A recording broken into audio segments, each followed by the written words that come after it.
Hi. Hello, everyone.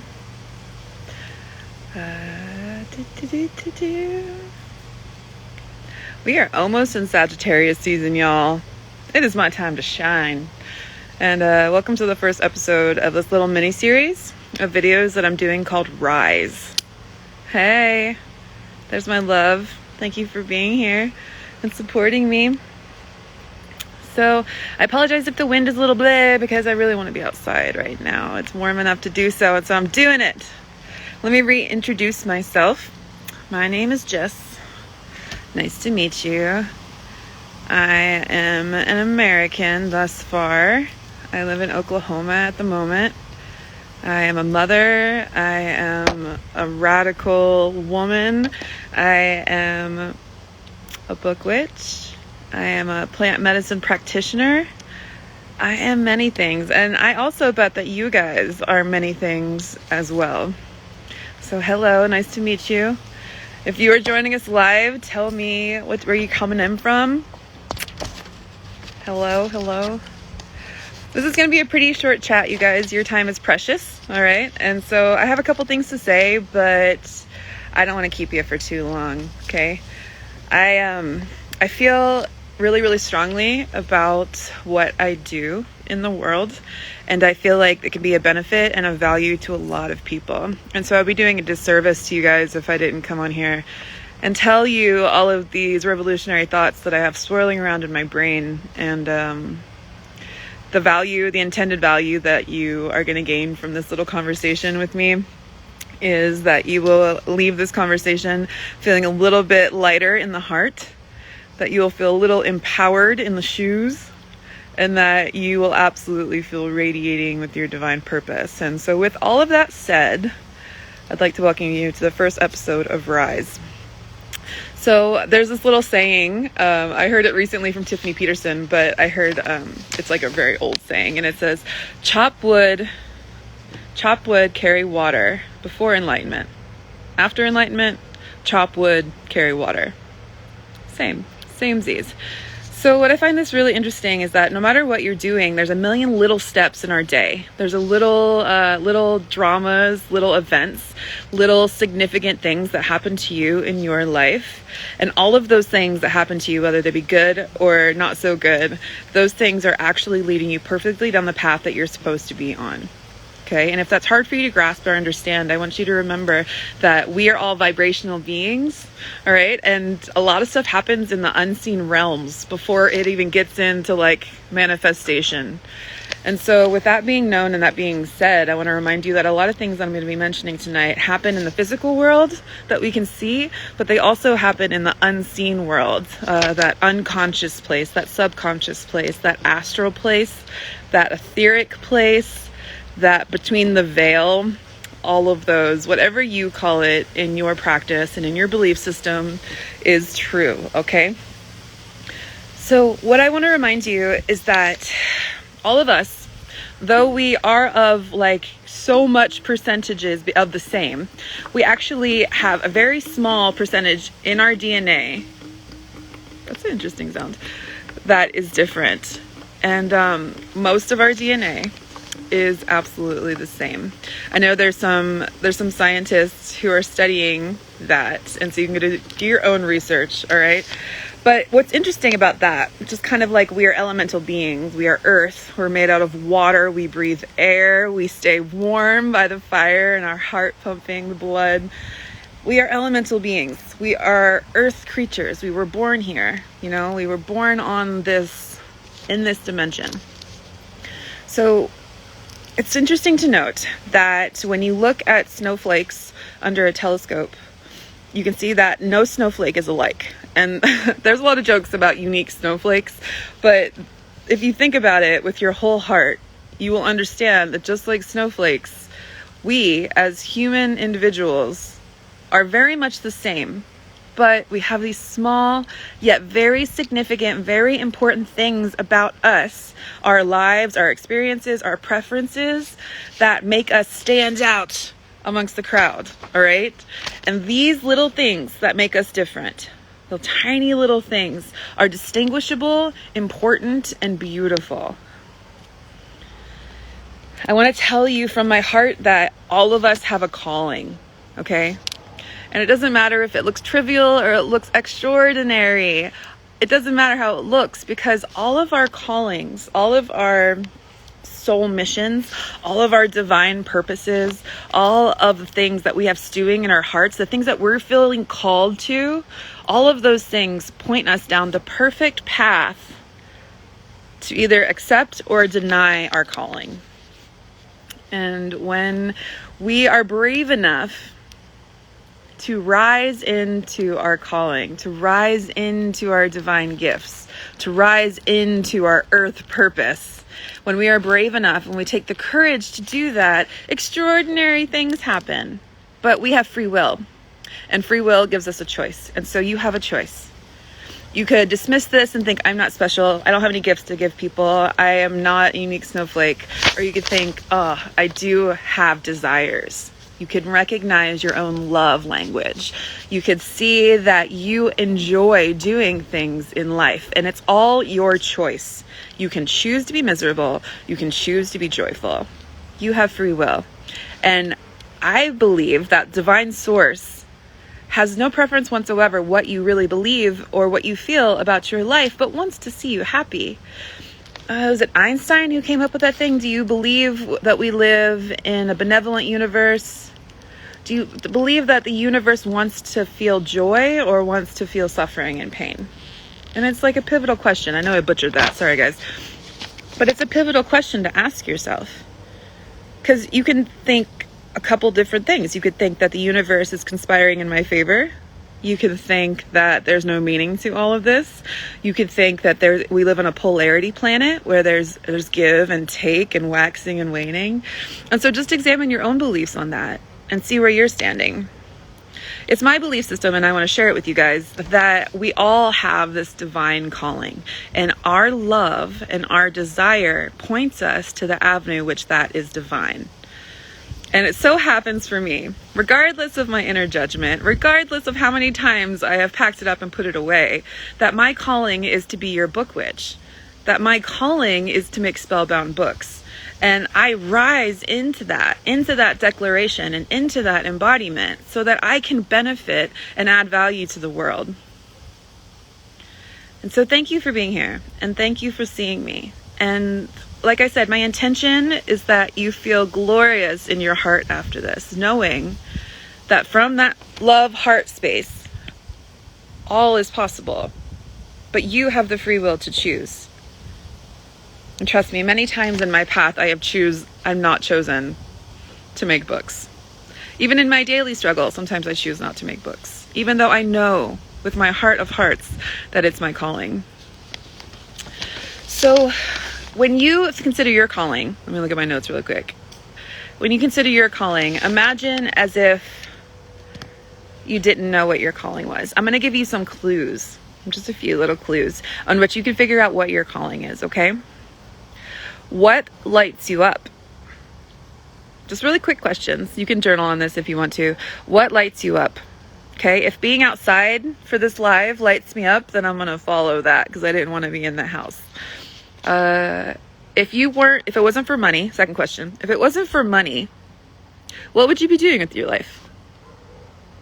And you can replace money with other obstacles. So like if it wasn't for you being a parent, if it wasn't for you having to watch after someone, if it wasn't for some kind of situation like a job or a relationship, what would you want to do with your precious days? It's not about your location. It's not about your age. Just answer the question. What would you want to do with your very precious days? What makes you tear up and sad about the world? Third question. When you think about it, it makes you so fucking sad that you don't feel like you can get out of bed in the morning. That thing. Those are 3 clues that are pointing you to your calling, and pointing you to your gifts, and they're pointing you to your divine purpose. Examine them. Some of them are enforced positively by like that joy and that happiness and that contentment feeling that you're feeling. And some of them are reinforced negatively, like food injustice, for me, sexual abuse for me. Like, those things make me really fucking sad. And so those point me in a direction that take me towards, like, straight towards my purpose in this world. So when I was a young maiden at Spellbound Books, and I've been working on Spellbound Books since 2016. When I was a young maiden, I undervalued myself. I undervalued my calling, and I also undervalued my worth. Okay? And all of those things put together equaled a very rocky hobby. All right? But I knew no matter what amount of effort that I made, that no matter how much I ran away, that I would always come back to books. No matter how many times I put it in storage, no matter how many times I said, oh, that's dumb, like, anyone can get a book, like that kind of thing. I have continued on my calling, and it was a choice every single time. I want to empower you guys to follow those little breadcrumbs towards your calling. There's something you're passionate in. There's something you can study for hours on end. Keep going there. And it doesn't matter how fast you go. This linear time thing is really just an optical illusion, or not optical illusion. Time is layered. Time is multifaceted. Time is not just birth and death, point A to point B. There's a lot of different things and a lot of different truths that we can examine to figure out how time works. I want you to imagine that you're standing on a dot, okay? And you feel like you've been failing and failing and failing at giving yourself a really happy, really bountiful, really abundant life over and over again. And you think, oh, I must be going in the wrong direction. Because oftentimes we think that the wrong direction is this way, and that the right direction, the things that help us succeed, the things that help us show up and be our best selves, those are on the right way, the opposite direction. And so we end up thinking that, like, we're here and we have this split choice decision, this is a failure route and this is a success route. And it's absolutely not true, because you're quite literally on the same path your whole life. Like, it does not matter if you switch paths. You'll still be directed. Like, your ship will still be steered, like, down the canal, down the river. And you'll notice that no matter how many times you put it in a suitcase or that you put it away, it will still come back to you. And sometimes it'll be shown to you by miraculous mysteries, like by something reminding you of it. Or you go into a shop and you see it and you're like, oh, that sparks like a little creative surge in your potential. I want to remind you, though, that it's good. It's good to be in that place of shadow, because when you're in that place of shadow and you're radiating light, you can't see anything but yourself. And when you choose to be in a place of light, then you'll notice that the shadow gets cast behind you, because you are that which you stand. You are standing in light. And so there is a shadow. And so oftentimes there's obstacles, challenges, obstructions, and it seems to be a series of misfortunate events sometimes that cause us to not take our calling seriously, because there's shadow things that come up. Like, I'll give you an example for me. Like the witch wound comes up so much when I talk about being a book binding witch. The fact that I make spell books for people causes me to recluse a little bit. And it's not because that I believe it any less. It's not because it's any less true. It's because I feel like somewhere around me, someone will throw a stone. And that's perfectly fine. I can sit with that fear. I could show up here on an Instagram live and tell you guys that you are able to stand up in your calling too. It's important. It's important for humanity. It's important for the next generations. It's important for your kids to see you standing in your calling. And it's important for your own self-respect, your own personal accomplishments. So when I was a maiden, when I was a really young maiden in Spellbound Books, I noticed that I always was waiting for Spellbound Books to come save me. And I was always waiting for, the next sale to pop up, or I was always waiting for my next dream client to appear. And I realized over and over again that there was something that felt like I wasn't really owning it all the way, that I wasn't fully being brave and like wearing my best face into the sun, you know, like, and I realized it's because I was stuck in a maiden of my business. Okay. Or I was waiting, just, and it almost looks like, you know, you're just like bringing things magnetically towards you. But then when the things don't come, you start to question exactly what went wrong. And it's wonderful to question that, but really it's even more satisfying and even more wonderful to be embodied into your divine calling, because you don't have to feel remorseful and regretful and resentful anymore that you're not doing it. I didn't realize that being in my wounded maiden with Spellbound Books was causing all of this weight on my back and this weight on my womb and all of this weight on like my emotional well-being. And I was doing it completely to myself by not choosing my calling, by being back and forth, by saying, no, I want this. I want to rise into being your book witch, and then being like, no, pardon me. And so I think it's important that we all choose, because it is a choice, to adult a little bit more into our divine callings. And sometimes it feels like it's really hard. Sometimes it makes you want to shut down. Sometimes it makes you want to run away. And that's perfectly fine and normal. When you stand in the light, you cast a shadow that needs to be seen. And so as you're doing this, I want to remind you that you're perfectly supported and protected. When you rise into your calling, when you get paid for your divine work, when you can help other people, you will see that you're creating a ripple in the human collective. Just because you stood in your calling and in your power and in your gifts and declared that that is who you are. And that is the epitome of the mature feminine. The wounded maiden waits for someone to come rescue her. And the mature feminine, I'm a female, so I'm saying this. My mature feminine says, I am the help I'm waiting for. The mature feminine says that I am exactly all I need. I have everything I need to get everything I want. That's my stance.